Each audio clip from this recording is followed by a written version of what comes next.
Hey there, folks. I'm Matt Hansen, And I'm John Johnson. and you're listening to Planes, Trains, and Comic Books, the podcast where we discuss favorites we've reread, both classic and new comics we want to read, and everything else in between. And here's the comic we picked this week. Hey there, everybody, and welcome back to another episode of Planes, Trains, and Comic Books.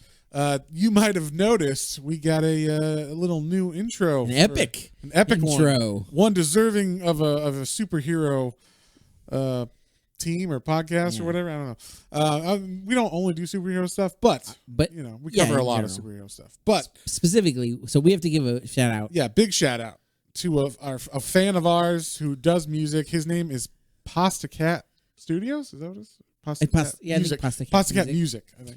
Yeah. So you can look him up, Pasta Cat Music, on Instagram, Facebook, and YouTube. Mm-hmm.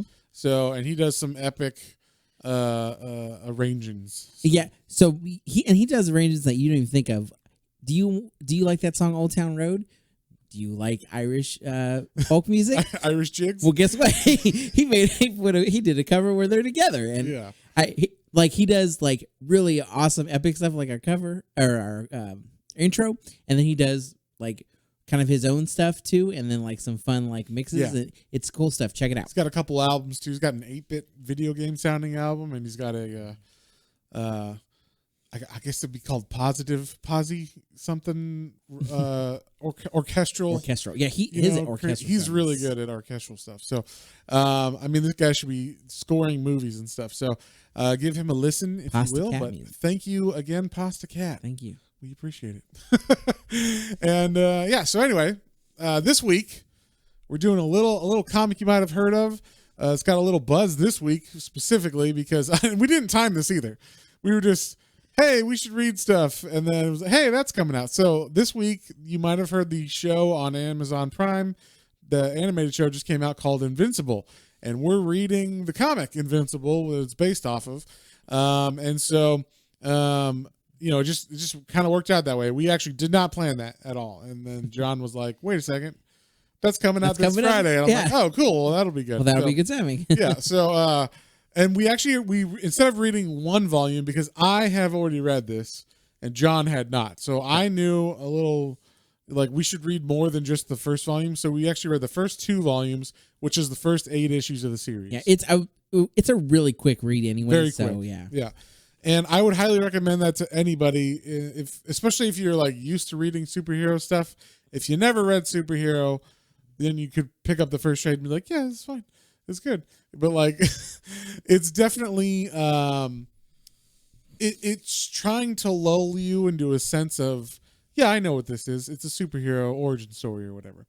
And what it turns into is a violent massacre of a book. So I got to say, reading this the first time when I was like 19 or 20, I was just like, what the fuck? Like, because I think I read like the hardcovers came out, and I think there was like the first 12 issues in the hardcover. And so I read that and was like, Jesus Christ. So that's why I was like, we got to read at least the first 2 volumes. Because it starts out super innocent, very standardy, like almost like I'm Spider-Man, and this is how I got my power. So it's like, I'm invincible, and this is how I got my power. I'm a kid, and I got a family, and we're good and happy. Yeah, the only difference is like, because we'll just kind of get into it, is that he is part of a superhero film already. His dad is this character called Omni-Man, which for all intents and purposes is Superman. Supermanish, yeah. And he's like got all the powers that, like, you know, Superman would have. Yeah, strength, he flies. Yeah, all that stuff. So you get some interesting stuff with his dad, because his dad's like, oh, we're a race called Vulturemites and stuff. Like when he's there's like a scene where he's telling his son about it, like when his son's like, Dad, I feel different. He's like, you're about to feel different, son.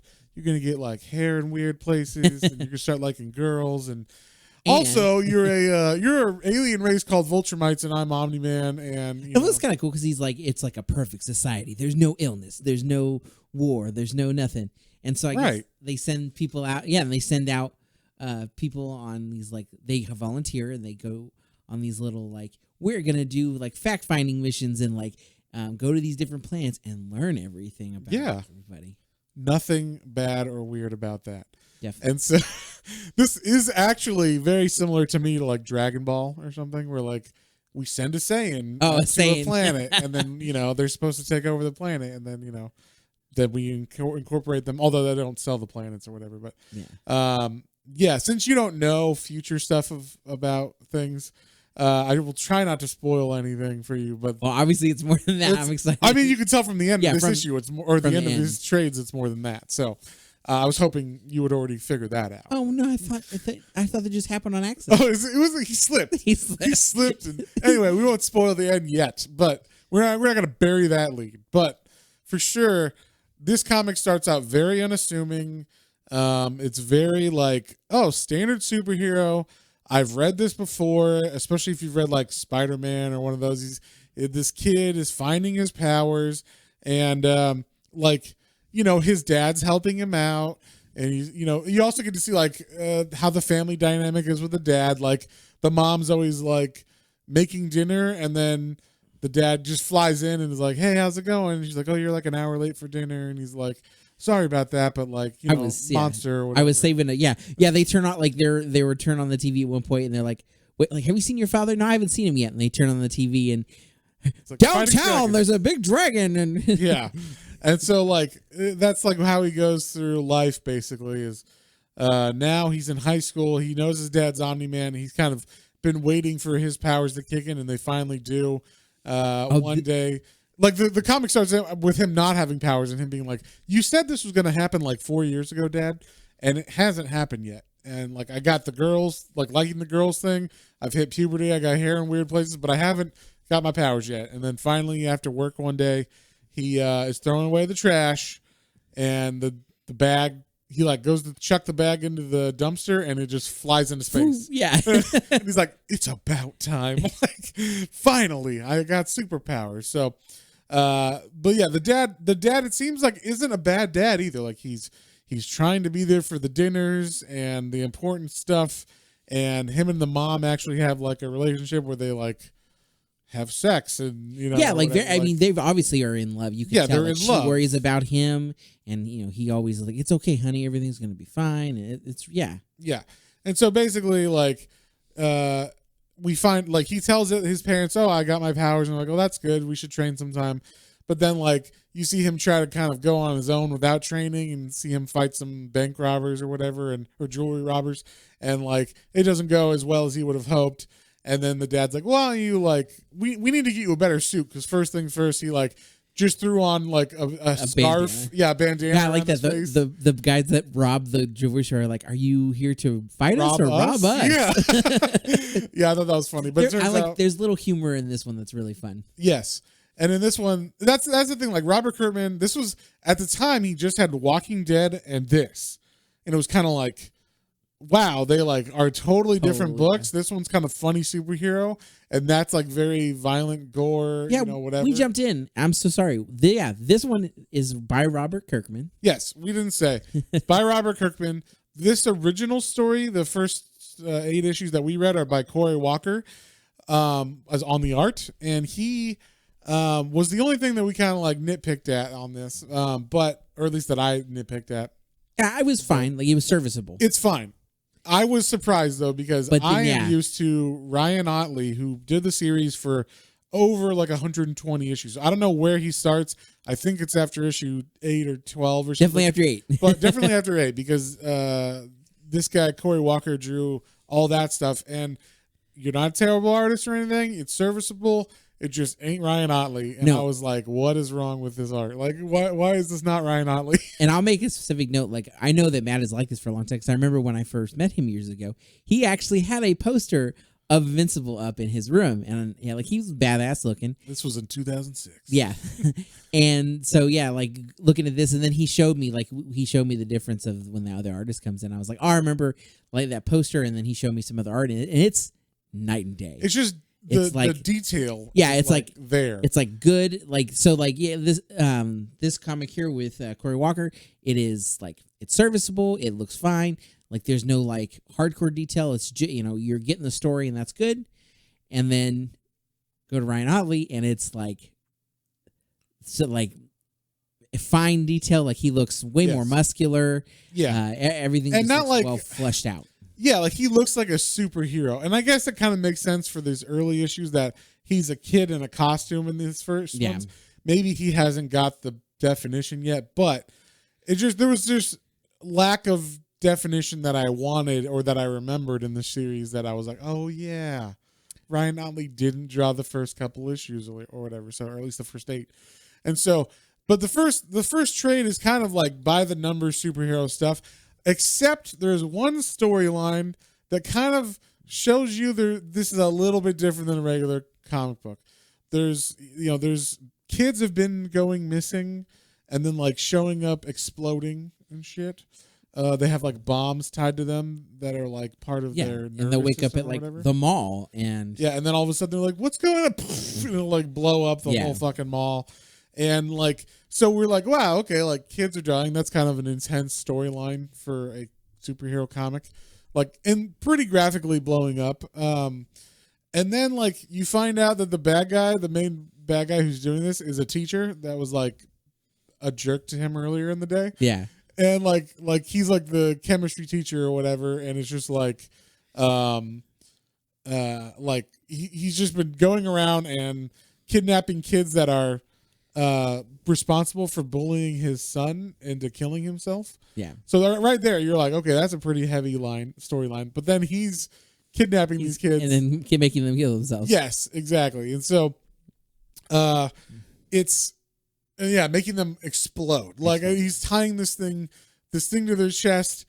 Oh, and it reminded me, and I don't know when this happened. There was actually a bank robbery that happened where like a guy had like a collar bomb put on his neck, and he said like, "Oh, someone put it on me, and they told me to like tell you to fill up this bag with money," and then like the cops didn't do it, and eventually it did explode, and it was like super fucked up. I don't remember this at all. This was like a while. I can't remember what the name of it is, and it turns out he was in on it, kind of, or something, or possibly in on it. I think there's some speculation or like conspiracy theory that like he wasn't or he was, or they're not all the details are known, but definitely there was a family or something that put this collar on him and that he was part of, friends with or something, and then turns out he thought it was a fake bomb or something like that.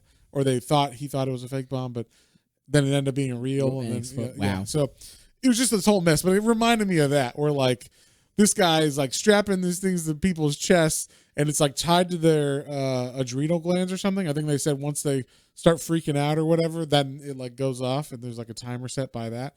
And so yeah, it like is super fucked up. It also kind of reminded me of Buffy, the first season of Buffy, where like at first you're like, okay, this is a standard teen drama thing, and then you're like, okay, but she fights vampires. That's the wacky thing about this. And then you find out, like I think the first story that I was like, oh, this is kind of a different story was when, or a different TV show was when the kids get turned or possessed by hyena spirits and they eat the principal. Oh yeah. I was like, wow. Like I did not think, because they make the principal seem fairly like important and like main character-y, like, yo, we're gonna run into him a lot. He obviously butts heads with Buffy, and then they eat him, and then you're like, oh, I was wrong. Like apparently I misjudged how important he was or whatever. So it was kind of like that, where like this character, he's a dick teacher or whatever at first, or like kind of like what he does is Invincible is talking to a girl in class, and then he's like, listen, you could talk to your girlfriend after class or whatever. And then he's like, she's not my girlfriend, she's my friend. And like, he kind of called them out in front of everybody.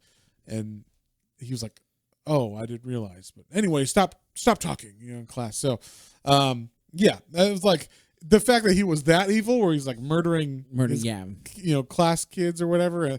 But it was like, but also they bullied his son into killing himself. So it's kind of like a fucked up all around thing. And that's the kind of first hint that this isn't a normal superhero story, whatever. So, yeah. And then, like you said, we get like a history of the dad and like what happened to him and like why he's on Earth and how he met his mom, or Invincible's mom. We should say what's his actual name? I said Invincible, but Mark Grayson. Mark, that's his first name's Mark. So I never remembered any of their actual names. It was all just Omni-Man and Mom and Invincible, yeah. Exactly. So if we missed some of those, apologize. But go read the comic if you want to learn their actual names. So but yeah, so we get like a little brief history of the dad and why he's there and how he met the mom. And it was basically like a Superman scenario where like he saved her from a falling thing, and then like she was like, oh, and he's like, oh, and then like, and then Mark happened. But yeah, and then Invincible, he's like we said, he's learning his powers in this one. He goes around, he fights a couple people, and he basically joins this group that are like the Teen Titans, but they're, what are they called? I think they're like the I don't know, I can't remember what they're called, but like it's some like the Teen Titans basically. So there's like a robot who's with them, and the Team. I think they're called that. They're simply called the Team, I believe, or Team, I believe. Well, I was kind of remember because there's that other group too. There's the Guardians. Yeah, there's the Guardians of the World, who's like, Guardians of the Globe, which is like the Justice League. Yeah, and then there's like, and they're literally the Justice League, like almost analog for analog. Everybody's the same. They have a Martian, they have a speedster, they have a Superman type, and then they also have their Aquaman is my favorite. He's just a fish. He's a fish guy. He actually looks like a fish. When we get to that, because that was one of my favorite scenes. Yes, but the first group he gets approached with is the Team, I believe is their name, and they're a robot, which is named Robot. He's like, yeah, he says, we're the Team. I'm Robot, and you met Adam Eve. So there's Adam spelled like an atom bomb. Yeah. Eve, who is actually the classmate that was sitting next to him in class talking to him in that teacher's class where he called him out. Yeah. And then there's a dude named Rexplode, who's her boyfriend. And then this other girl named Duplicate, who can obviously duplicate herself into threes, I think. She's got three usually. At least three. Herself. Yeah. And so, yeah, basically they help him fight some clone brothers. I don't know what their names are, but they're like these blue guys that clone them. Actually, they argue with each other about which one is the clone because they never know which one is the real one and which one was the clone. So they are always like, well, only a clone would be stupid enough to do that against Invincible or whatever. He's like, well, no, I came up with the plan, so obviously you're the clone. So they argue with each other, which is kind of funny. But yeah, like basically he joins this team as he becomes friends with Adam Eve in school and everything, and helps them out a bit. I love that the next day in school hey, like it is you, Adam Eve, and she's like, what? How did you recognize me? He's like, you don't wear a mask. Yeah. She literally doesn't wear a mask. It's or like anything. The little superhero tropes and like the way they poke at some of them are really funny. Yeah. And so that was interesting. And then they show like kind of comic book trope stuff in this where they kind of poke fun at it, where like the dad, like Martians start to attack the Earth, and then the dad comes to save him, but he gets sucked in by them into their like portal, where they like the wormhole they were brought there with, and then he's like gone for like an issue or whatever, and then the next issue she's like, I haven't seen your dad. The mom's like, I haven't seen your dad for a while. Do you know where he is? And they're like, and then all of a sudden the dad comes back. And he's like, I need a shave, and he's got a full beard, and you're like, yeah, he's only gone for a day. But yeah, I think it's been like 3 or 4 days. Yeah, in real world time. Yes, but in our world, but apparently where he was, he's like, I don't know how long I was there. Maybe 6 months. I think it was like 6 or 8 months. He had. That's what he told the wife. He told the wife, oh, I was there for like 6 months, but it was just their time. He got imprisoned. He had to like start a revolt in the prison to escape. Yeah, all this crazy shit happens, and it's just funny because like that's like very. They don't even go. We don't follow him at all. He just tells us this like it's just a normal thing that happens. And he's like, "Don't tell your mom how long it was actually, though, because it could have been like years. I was over there, but you know." To which I was like, "Do you have like an alien son now, or like do you have a second family in that wormhole that you went into?" But yeah, like it just seemed like there was a lot going on with the dad, but the mom, you know, she's human, so she's kind of learned to live with Omni-Man being gone and just assuming he'll be okay. He'll be okay. He'll be back. Yeah.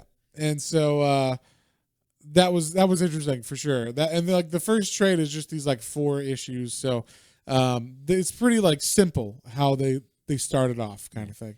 I like they keep hinting at Invincible liking Adam Eve. And like, because like robots, like I see that you're, but you have to, but you know that she has a boyfriend. Yeah, she's got. Why do you keep hitting on her? She has a boyfriend. Yeah, he's like, no, I don't like her like that. We're just friends. And so they're really pushing that or whatever. So yeah, like obviously something is coming about there. Possibly. Yeah. But yeah, so that's kind of like the first one is just. You know, finding out that teacher is actually the guy who's been kidnapping kids and, you know, strapping bombs to them. Yeah. And that ends with the teacher's like, oh, yeah, you can take me into the police. I won't like run away or whatever. He's like, okay. And then that's because he has a bomb strapped to himself. And he's like, I'll take, you out with me then.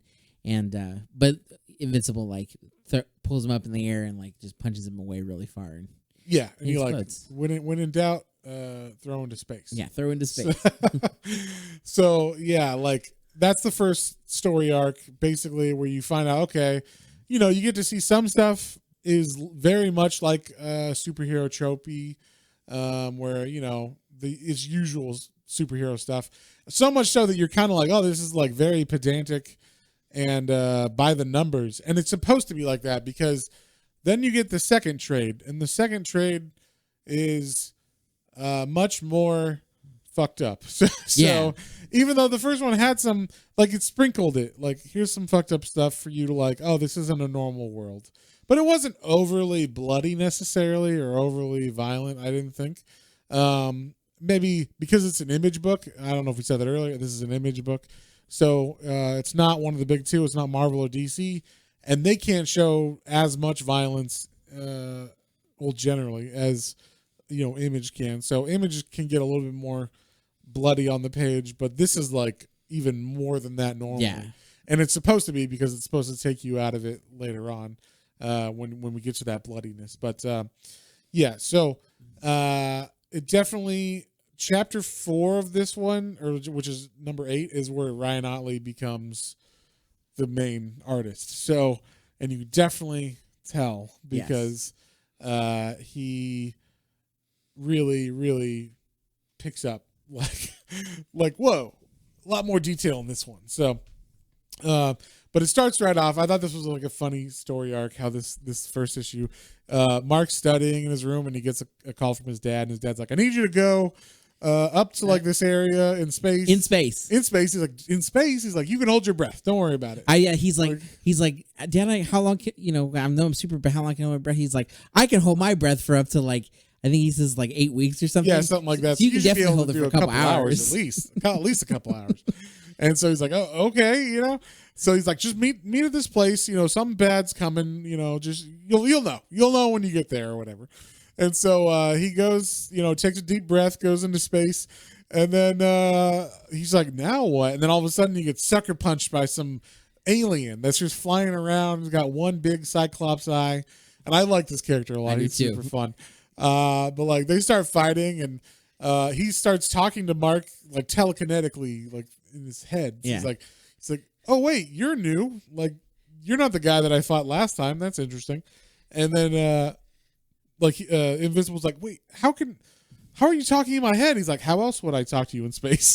Like you can't talk in space or whatever. And so he's like, oh, true. He's like, so they start kind of fighting, and he's like giving Invincible kind of pointers also. So you're like, wait, is this guy evil or what's going on? He's like, you can't throw me anywhere in space and it won't hurt me because no gravity, and I'll just stop wherever I want to stop. And you have to throw me like into the moon or some shit like that.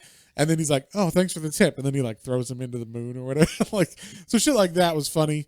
But this alien, like is basically a friend who's like works for, I guess, like the space EU basically. And he's essentially, like an or like a, what's it called?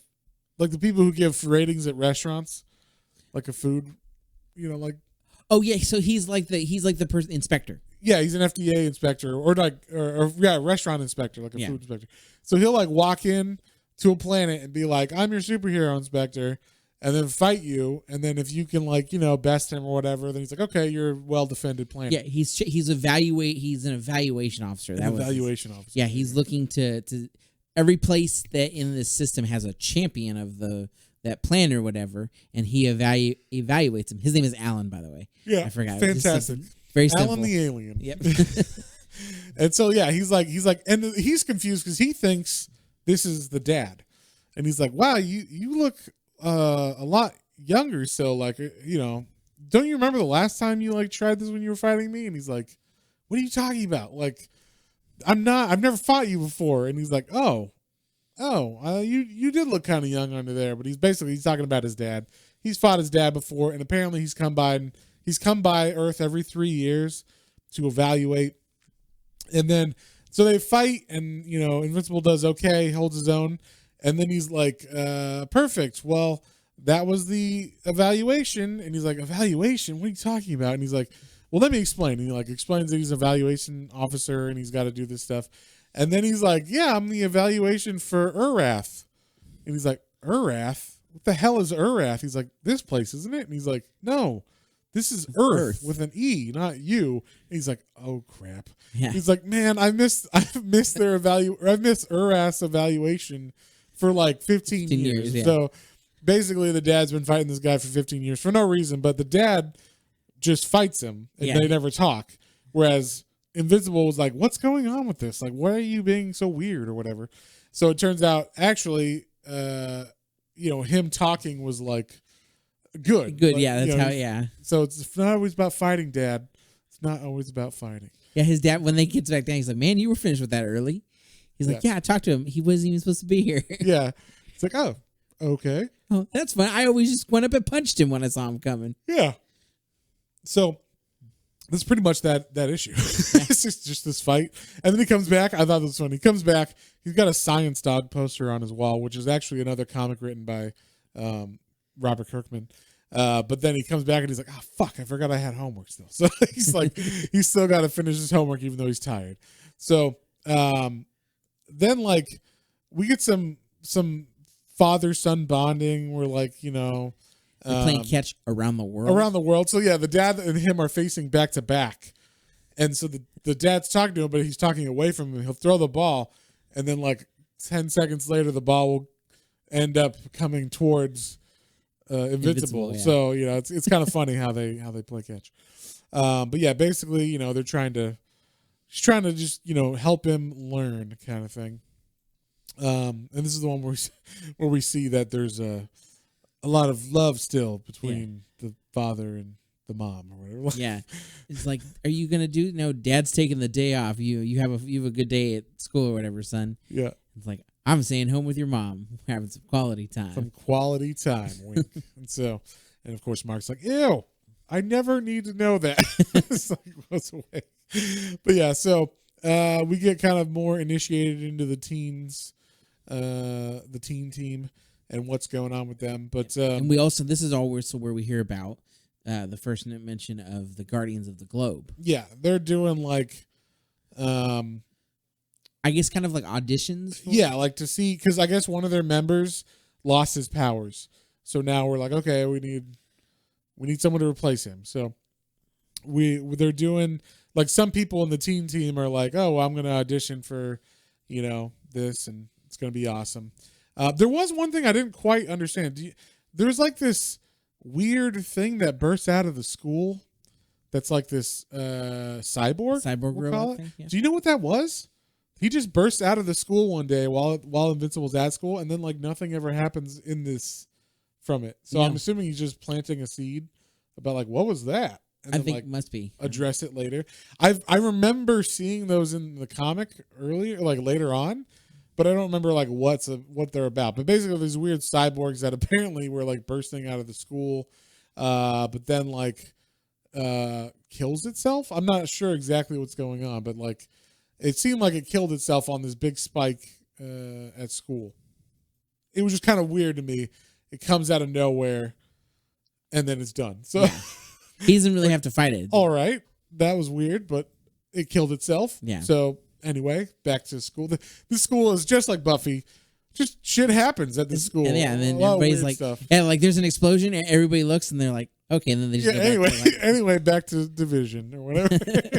So, yeah. I do like when Invincible comes home and his dad like hears him coming up the steps. He's like, quick! And like, so they like, he flies around and like redoes it, puts everything back in place that it was moved. And they come in and he's like, they're sitting on the couch, the mom and the dad. And he's like, oh, like I didn't need to know. Yeah, this was happening still. And the mom looks down. She's like, you put my shirt on backwards. It's like, oh, sorry. It was doing it fast. Like, that was funny. And then the end of the second issue where Adam Eve like flies home from her like I guess school day or whatever. Yeah, your school or her audition for the. Yeah, that might have been what it was. But she comes back to the team like headquarters, the team's headquarters, and she just like freaks out. And at first you're like, what?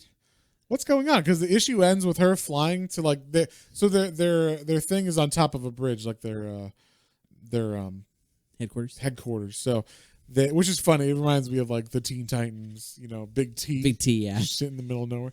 But so this is on a bridge. She like goes in and she's like, is that it? Hello? Is anyone here? And then she just looks and sees something. We don't see what she sees. And then she just goes like, no. And then she like curls up into a ball. And then that's the end of the issue. Yeah, I thought people were dead or something. Yeah, I was like, what just happened? But so anyway, we don't know what happens but until later. But basically we find out that her boyfriend Rexplode and Duplicate. We're having a foursome or whatever. Yeah, exactly. It was because she's specifically like when she talks to Invincible later about it, and she's like, it was the two of them, and it wasn't just two of them. Yeah, it was all the Kates and him or whatever. I don't know. It makes it even worse. Yeah, it makes it horrible. Yeah, but so and then after this is kind of where we get introduced to the Guardians of the Globe. We see there's obviously a Batman archetype. There's, he's fighting crime on the streets or whatever. And then we get like a Flash who's like a Russian dude who saves people, who's super fast. It's funny with his thing, his girlfriend is not special or whatever, not super powered. And they're at a picnic and he keeps like running, putting on his costume, saving people and running back before they finish, the conversation that they were having. So she doesn't even notice it until he comes back one time without changing. So he's got his costume on and she's like, what the fuck? Like, you said we were going to have like a day without anything. And he's like, oh, I'm sorry. Look, I'm trying to save people. And she's like, God damn it.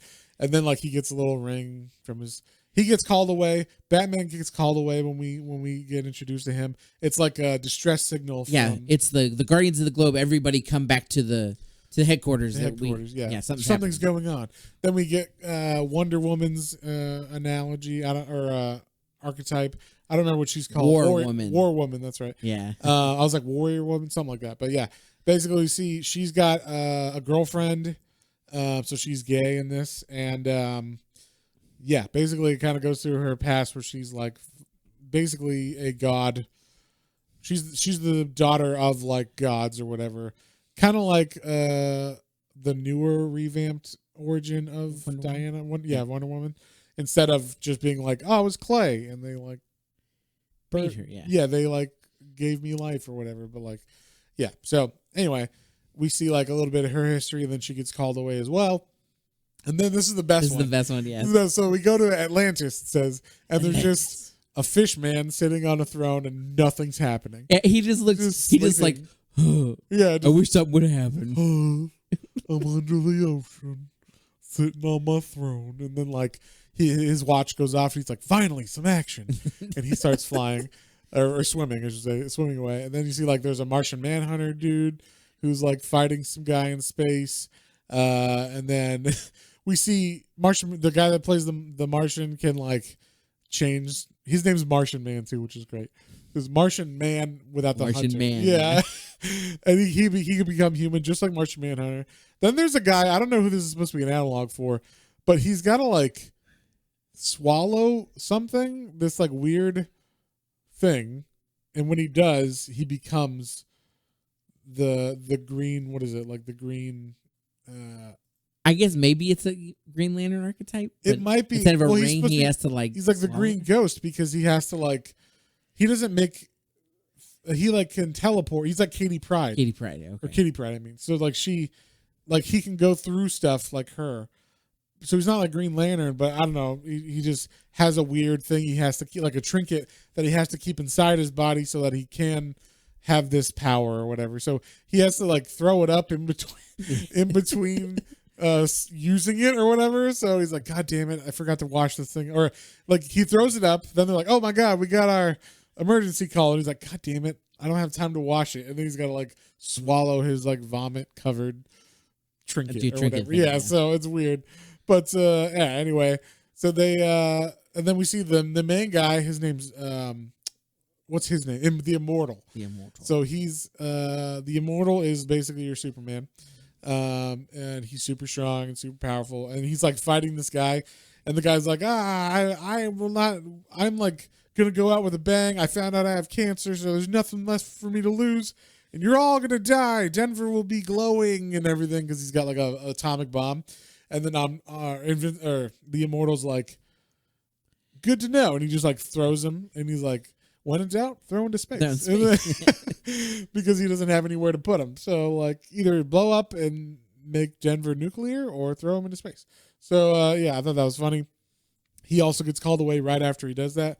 Then they go to their headquarters, and everybody's like, oh, finally, you're here. What's this about? And he's like, what do you mean, what's this about? Didn't one of you call the emergency? And then you just see all of them getting murdered. Yeah. You see... like, Fish guy gets decapitated. Yeah. Fish guy gets decapitated. Martian's guts pouring out of his stomach and torso area. You see Wonder Woman's head getting snapped backwards. Batman's got, or not, whatever the his name is, Nightman or whatever the fuck his name is. He gets his chest punched through his back. The green guy, the guy that has to swallow the trinket, Green Ghost or whatever his name is, has to swallow or loses his head. So like he can't swallow anything anymore. So, but yeah, basically, then you see the Immortal. He's like, you coward, show yourself. And then he looks and it says, I never liked you. So it's like, obviously somebody knows. And then he gets his head punched off, which I thought was funny. And then you see the next page is Omni-Man, Invincible's dad, saying the feeling was mutual. And just blood everywhere. He's covered with blood. So that's how that shit ends. That's pretty much how the series ends, with like, what the fuck is going on? I thought his dad was a good guy, but he just murdered the Justice League pretty one-handedly. Didn't have any issues or anything. And then, of course, he's like Omni-Man now. Like the fourth issue starts of this, so it's issue 8 of the series. Yeah, this is kind of like an epilogue. Yeah, it's kind of epilogue to what just happened, and we see like, oh, they asked Omni-Man to give the speech at the funeral of this, Guardians of the Globe, and he's like, it's like, oh fuck, he was the guy that killed him. He's like, they will never be a better superhero team. I knew all of them. They were so, I love these guys. I loved them all. They were like, he was like my brother or whatever, like Fishman especially. Like, just he's giving him all this sappy shit, and you're the whole time as a reader, you're like, oh my God, he fucking murdered all of them. And then like, so Invincible goes to the funeral and he comes back. And Adam Eve is on his bed crying, and obviously we get to see what happened with that, and that's where she says, it was horrible, it was Rex with Kate, and there was more than one of her. And so like we see that she's with, trying to get consoled by Mark. She like lays down on his lap, and the mom comes in to be like, Mark, did you? And then like she sees from the backside, because his back is facing the door and her head is on his lap, so it kind of looks like bad. Like she was giving him BJ or something. And so like the mom's like, what the fuck? Both of you get downstairs. Yeah, get downstairs. Both of you. And so like then like they're going to have to give him the sex talk or whatever. And he's like, I am so sorry that this is happening. She's like, it's fine. But like she's very understanding for she is. It's true. Yeah. I thought that was fun. But she's like cool with it. She's like going with it. But basically they give them the talk like, look, we know, you know, you're horny teenagers or whatever, and like because you're super, we can't really do shit. So like, yeah, like that's how it ends up. Is like they're just like, you know, we can't do anything, but please be safe or whatever, and don't do anything stupid. And he's like, I told you, Mom, we're just friends, you know. And so basically, that's kind of like the main storyline of this. You see Mark get some more like time as a superhero, but the whole time you're kind of like in this issue trying to figure out like what's the deal with the dad. Why did he kill them? What's going on?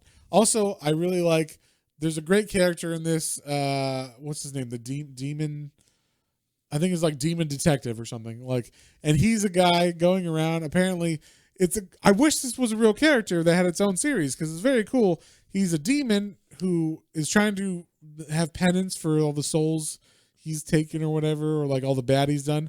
So he solves crimes for justice so that, you know, it kind of balances the scale a little bit better towards good.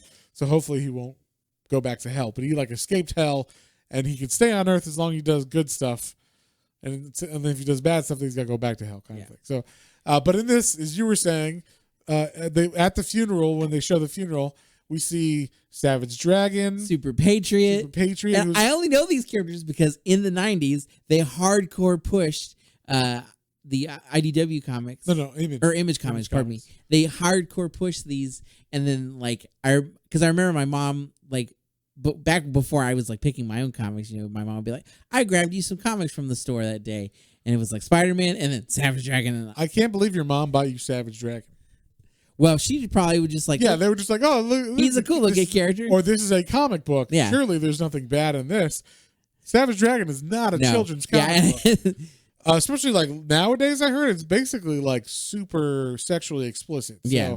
I don't know when that happened. I remember seeing an almost fully naked Savage, like, you know, from behind the butt. Yeah, his butt. But I'm saying they show, like...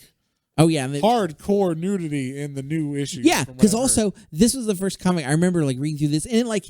It was risque for sure, but I was like, "Oh, this is cool." It was, you know, like I can't believe my mom got me this. But I specifically remember because like, look at that butt. That's a hard butt. And they like the female. They have very close to naked females. But also in that comic, you know, there's always ads for other comics and stuff.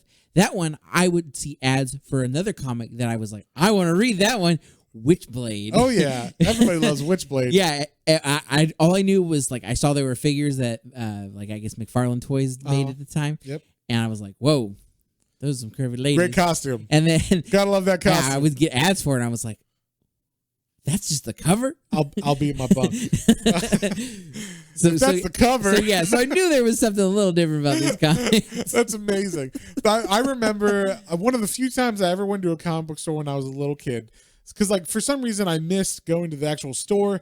I was like my love for comics came from watching like the Batman animated series and the X-Men TV show and stuff. So like that's where my love of comics came from, not actually reading comics when I was a little kid. So when my brother who did read comics went to a store I remember going to like a card shop because that's what they were back then. Yeah. It was in baseball Las Vegas. Cards and it was baseball cards and then comic books. So we went to a card shop. I think it was called like Cactus Cards or something because it was in Las Vegas. And like I remember like looking and just seeing like Evangeline or one of those big, you know, cheesecake, large-breasted, you know, characters that looks a lot like Witchblade or something, and being like, Mom, can I get this one? And she's like, what are you talking about? Like, no, you can't get this one. Like, and then it turned out there was like a guy signing his books there, and I'm sure this was like, I don't know who it was, but no one important, I'm pretty sure. If it was, I wish I had him, but I don't have him anymore. But it was like he had issues 1 and 2 of his comic. It was very large-breasted women and full-figured, we'll say, ladies, in very skimpy outfits on the covers of these. And both me and my brother got signed copies because they were like, he was there. And we were like, please. And Mom was like, you ain't reading that. Like, I'm not letting you read it. I'm like, I just want to get it signed. It's worth money if it's signed. Like when I was a kid. And no, like I just wanted that comic because there was large-breasted ladies in it. So yeah. 90s comics were a bit, that's what Image and stuff was. There was a lot of cheesecake back then. Yeah. So. Yeah. 90s. Even DC and stuff. If you read like the Wonder Woman arc where like Artemis takes over for Wonder Woman and stuff, there's like very skimpy clothing and a lot of that stuff. So. Yeah. Like I said, like Catwoman the at 90s, the time. mm-hmm, Jim Balint, Catwoman. Course. In the 90s, that's where that classic every cover everybody talks about Spider-Woman, where she's super curvy, but also in no, that's not. When is that from? That's from the 2000s. I thought it was the 90s. No, that's from 2000s. That came out when I was at the comic book store. Okay, I remember because I was like, it was on our shelves and people were talking about it. Well, just yes, very very curvy women on covers to entice people. But main covers. That was a variant cover that I think is Manara is. He's like a Italian or French artist or something did that Spider-Woman. But this was like the main covers were like, that's the selling point. Yeah. It's cheesecake on the cover and there you go. So, yeah. So that was a 90s thing for sure. But I don't remember what we were talking about before. You were talking about Witchblade and then Savage Dragon. Okay, that's what it was. We're going back. This is a tangent. I don't know how we got off, but anyway. So the funeral. So that the funeral for these people. Omni-Man's like, I really like these guys. I miss them. They were good peoples. Yeah, and then like some people attack. Then of course all the heroes are here. It's the butler. Oh, that's right. The guy that lost his powers. One of the plot points was, someone stole this super suit that someone was working on, and then it turns out the butler, like the Alfred of the guy who lost his powers, that like they were auditioning for his position with the Guardians of the Globe. He was the guy that stole the super suit, and so then he like tries to attack, and then it's like, I'll get you for what you did. I loved him. But then it's like, didn't that technically save his life? He would have been murdered with all these other people. Yeah. But apparently he didn't think about that. So, but anyway, like basically, as the reader, you're sitting there going like, what the fuck is this? Kind of thing. Like, what did the dad do? What's going on and why did he do it? But like, we don't know. Like, they're not giving us any of that shit. One of the moments I thought was fucking hilarious in this that I forgot about. There's a scene where Mark's got a friend named William from high school, and he finds out that he figures out he's invincible because he's like, dude, you're at school in your costume, like it's you, like I can totally tell, and like obviously Adam Eve is Eve, so like I can see she doesn't wear a mask, your hair is sticking out. Yeah, it's exactly the same. So of course, so yeah, basically he like goes to his house after this, and William's like, hey, so now that I know. Can we? And he's like, what do you mean? He's like, points up. And then the next panel is Invincible, like annoyingly carrying William, who's having a blast. And Mark is like, this is so gay. Like, I thought that was hilarious. It was very, of its time, of its joke, time, yeah. But I thought it was funny because William is so elated. Flying in his arms, and Mark's just like... Yeah, and Mark is holding him. Think like Superman carries Wonder Woman. Yeah, so. Or like Superman does not carry Wonder Woman. I'm sorry, not Wonder Woman, Lois. I was thinking Lois. Yeah. But yeah, so I just thought that was funny that's how that happened or whatever. So, and there's not really much else that happens in this issue. They're setting up... Basically, it's a lot of setup for other stuff. You see one of the kids the kid that survived the teacher... who put a bomb on his chest. They never figured out how to remove the bomb on his chest. I think they maybe got it like disarmed, but he's still got like this metal organically grafted into his chest or whatever. So they set him up, and then like for future stuff, pretty much that's it. So and then like there's some grave robbers who are robbing the graves of the superheroes or whatever. And then like they're like, man, why'd they have to bury him so deep? And they dug this whole time. And then like they're like, we gotta hurry up before like other people figure it out that like, oh, they could like rob these graves. And then all of a sudden the two clone twins from the first run or the first 4 issues, they get there and they're like, well, thanks for all the help. You know, like that would have taken us a long time. And then that's like how the issue ends. So that's pretty much the whole trade. Like, and the main thing that I wanted you to read the 8 issues for both trades is because this series doesn't really take off until Omni-Man murders everybody. Yeah, until the dad does that. Yeah. And so that's why I was like, okay, you have to at least see him murder everybody. The 2 little twists coming into this, or surprises, when Adam Eve sees her boyfriend with the other thing, and you're like, okay, that's a pull apart for her to be sad, and then Invincible, maybe something will happen there. And then and then they've been talking about this thing, and like people are auditioning for this Justice League Society. And then we see them all a little bit. I'm like, oh, cool. We're getting like who they are. And then it doesn't matter. Yeah, it doesn't matter. The whole issue is like a little, a 3-page introduction of each character, and then they get murdered. And they give you a little bit of each of their backstory. Like it's important. Yeah, and then they murder them. And then they murder them all. So I will say, so I did watch the first 3 episodes of the series. The series is I guess is coming out in 3-episode chunks. Nice. So I watched it to compare it to see. And it does a really good job of pacing. Like the book itself took 8 issues to get to that, scene where the dad's killing him. Where the series, it's like that's the end of the first episode or whatever. So you get a little bit more explanation and, or like more discovery, less time figuring out, or like less time with like superhero learning. Is it fairly accurate? It is. Things are in different places and whatnot, and just for storytelling. Sure. Like I said, the first issue ends with the dad murdering all these people and stuff. So, and you definitely get a bigger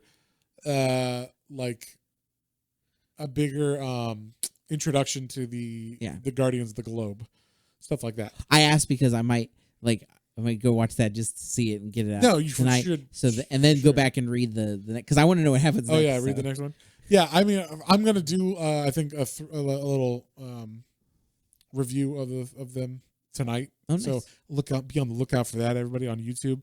We'll have that, and then but yeah, I just thought it was fun and a good way to tell it, kind of thing, because obviously different mediums require different storytelling. If you had episode after episode of him learning how to use his powers, his dad and him playing catch, after 2 episodes, I'd be like, why this is boring. I almost did that with WandaVision, like because WandaVision took 2 episodes to really get going, where they're playing. I think they realized that because they put the first 2 out together. Oh, okay, did they? Yeah. I didn't know how they released it, so I watched it later than everybody else. But yeah, like as I was watching it, I was like, first episode, okay, it's a black and white, like I Love Lucy kind of show or whatever, and then the second episode, okay, it's I Dream of Jeannie. It doesn't help that you're not. Those also not like your favorite characters. Matt hates on them, and I don't hate on them. I know I just don't. They're not my favorite characters. It's gonna fall back on me where I am such a Marvel guy, and I'm like, I love Wanda, I love Vision, like they're cool side characters for me. They're side characters for me. They're not my favorite ones, but like I love all of. I prefer the Ultimate Universe Wanda, where she's having sex with her brother. I don't know if you've read that. I have not read that one. That's a joke, but that was a big thing in the Ultimate Universe. Is they're actually a couple, Quicksilver and her.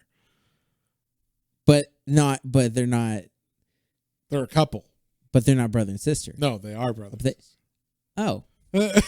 Okay then. Well, the Ultimate Verse is a lot different. The Ultimate Verse has different things people can do. Hey, if Pornhub has taught us anything, I don't know. It's that a lot of people got that weird kink. All right. Anyway, what are you looking at? No.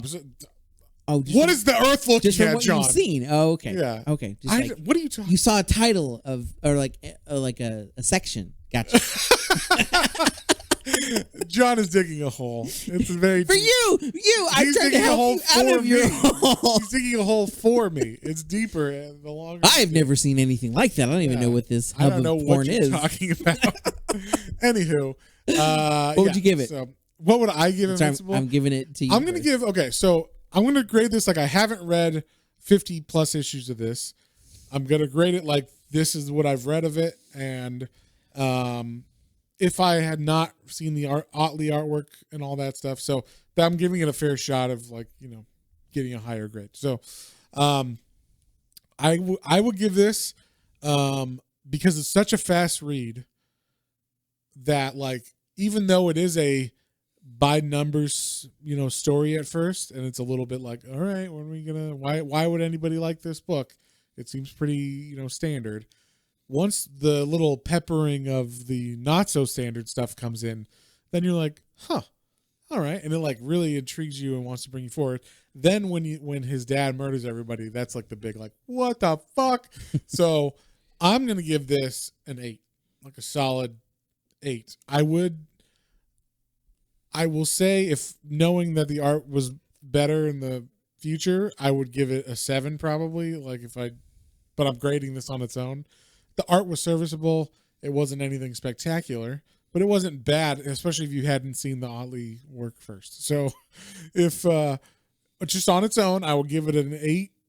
But knowing that Otley's better, a 7 is what I would do if I had future powers or whatever. So, but yeah, I'm going to give it an 8 just based on these 8 issues.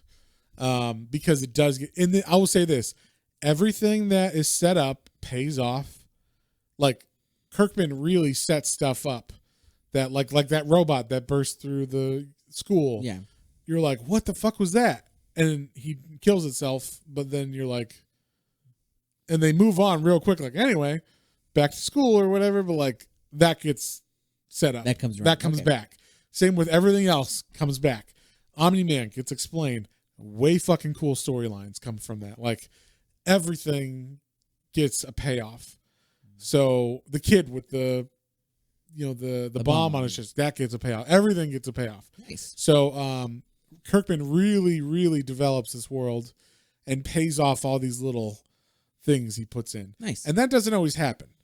Like, I will say, it really doesn't happen in like a lot of the image books early on didn't pay off for a lot of the stuff that they were trying to do and everything. So like, to see this is like a writer who's like fully, I know exactly the story I want to tell. This is going to happen. This is going to happen. And he's like putting the seeds in and then he's paying them off. That's awesome. Yeah. That's what you want. So, yeah. What would you give it, John? I'm going to go with, like you said, the first one, it kind of, their pace fine, but the first one, it's kind of like, okay, like there's some interesting little things going on that way. But yeah, it's when the dad kills the that's like where it really takes off. Yeah, like that's just like whoa. The like you said, the art is serviceable. There's nothing spectacular, but it's fine. Yeah, it gets the story across.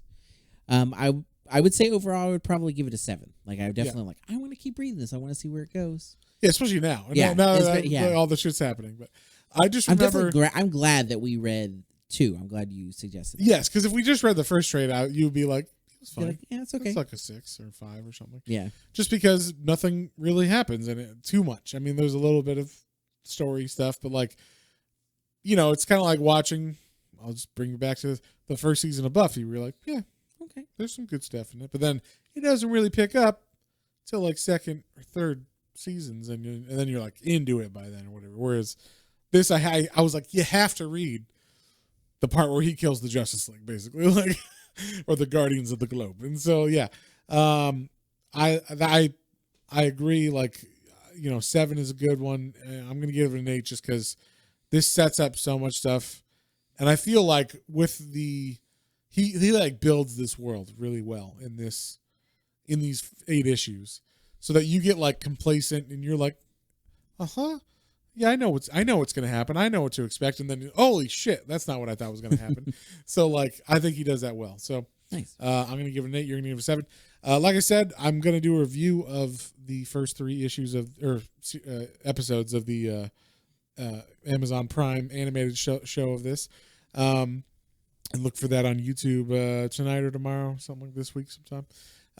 Yeah. And then this week, I think we're going to read American Vampire, which is by Scott Snyder. It's a Vertigo title. I think Raphael Albuquerque did the art. Looks cool. And I have never read it. John has never read it, so it just looked cool. And it's a Vertigo title that it was coming out when I was at the comic book store, so I remember putting the issues out, but I never read it or anything. So, yeah. So that's what we're doing next week. And we really do appreciate all you guys commenting and responding to us and giving us suggestions. We had a couple of our listeners give us suggestions, so thank you to Otaku Mike from the Otakuology podcast and YouTube channel, because he recommended us some manga from when we read Scott Pilgrim. We had asked, does anybody have any manga that's just like a one shot or like a good just single story one? So he gave us a couple options for that. So we have those coming up in the pipeline, and I will mention that again. I will mention his name again when we read those as well. But check him out. I actually listened to it. It's fun. It's a lot about manga and collecting just stuff in general. So it's not just about comics or manga. But it's funny. He's doing a series called Mike's Minis. And nice. I was like, Mike, I see what you're doing there. That's copyrighted, but no, go feel free. Hey, anytime people want to throw their love out for comics any way you want, if we set down a little template. I don't know if that's what he did, but I'm assuming because Matt's Minis, Mike's Minis, it's close. We both have M names, so everything that we do influences other things. We know that now. I assume, like you said, that's why Milestone's back. That's why think locally, act globally. Yes, exactly. So thank you very much, Otakuology and Mike specifically.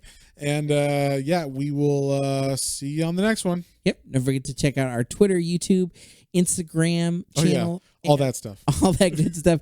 Rate us 5 stars on Apple. I had to remember. Apple, iTunes podcast, stuff, whatever. Them apples. Yeah. And also, like we said, we have a YouTube now. We're trying to put out content at least every other week. I'm doing a reading vlog, but I try to throw in other stuff like we did the Snyder Cut review. Yeah, we might do some more reviews and reactions. Yeah, we might be doing some trailer reactions and stuff. So it all depends if what you guys want. What you guys want, let us know. And we'll see you guys in the next one. On the next one. Bye.